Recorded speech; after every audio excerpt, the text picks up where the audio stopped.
Hey guys, it's Snowbiter, and I've got another Battlefield 3 video here for you guys. And I like to post these sniping videos every once in a while.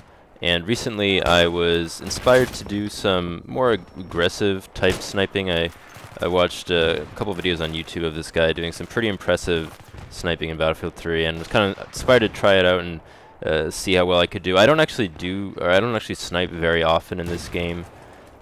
Typically I'll stick to assault or engineer depending on the map that I'm playing, but I decided to jump into a team deathmatch round and try out just some kind of aggressive sniping with a 4x scope. I think I've got the PSO 4x scope, I think that's what it's called, equipped to the SV98, and I've obviously got the laser sight in that third attachment slot. And so I just decided to jump into a team deathmatch server and try running around with this setup, and I've got the Magnum as my secondary, as you can tell, and I tried to get a couple of nice one-shot headshots with the Magnum. It's kind of, I want to practice doing that a little more because it's kind of satisfying when you get those headshots with the gun that give you that one-shot kill.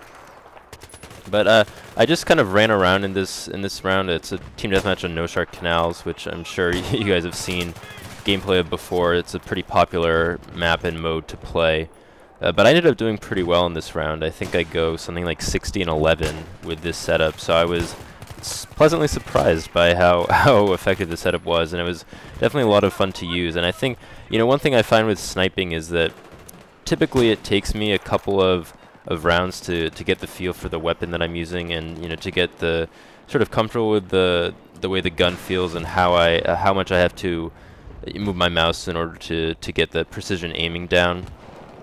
And so I actually, you know, I was kind of surprised at how well I did in this round, especially just because I haven't used much of these 4x zoom scopes on sniper rifles very often. So this was something that I was kind of, I had a lot of fun with actually, and I think I might do some more of in the future, and see if I can maybe improve on my aggressive sniping skills. Because it's very satisfying to get those one-shot kills with a sniper rifle at close range, and to play sort of up in people's faces with this gun.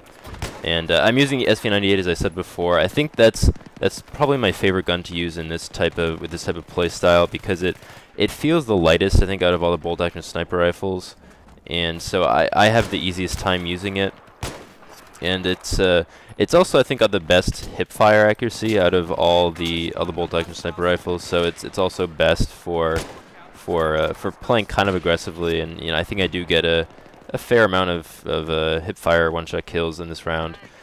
So it's definitely a fun setup to use, and it's a fun gun to use as well.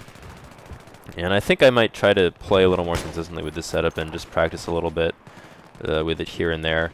Kind of like what I want to do with the Magnum as well. One thing that I did find kind of frustrating by this, and this is something that I think in general was just a mistake with Battlefield 3, but suppression kind of screws me over a couple times, and I actually put a clip in at the end where you see I could have sworn I had perfect headshots on this support guy, but he was, you know, my crosshairs or my scope was aimed pretty perfectly on his head from what I could tell, and both shots just completely missed because I was under suppression. So, you know, I find that really frustrating, and I'm sure if any of you have tried sniping before, I'm sure suppression has screwed you over at one point or another. And, you know, I think that's where suppression really can be kind of frustrating. And here I just couldn't quite get that last guy with the shotgun. Got through those first two guys. I was kind of lucky, but couldn't quite finish off the third one. But, you know, I think when it comes to these precision weapons, suppression can be really a frustrating mechanic, because you're basically forced into rushing your shot, really, because once you get suppressed, it's very difficult, especially with a sniper rifle. But the same thing can happen really with a shotgun, where once you get suppressed, it can be really difficult to get a good shot on the enemy that's shooting at you. And I find that more often than not, you know, if I miss that first shot in sort of a close range encounter, I typically, I mean, with a sniper rifle at least, you have to reload the bullet in the chamber anyways, so you're in trouble anyways. But it's just, you know, with suppression, it makes it so that you're almost guaranteed a death, and unless the enemy that you're shooting at you doesn't have great aim, you know, if he's within a certain range, you're pretty much guaranteed a death, which I think is kind of frustrating.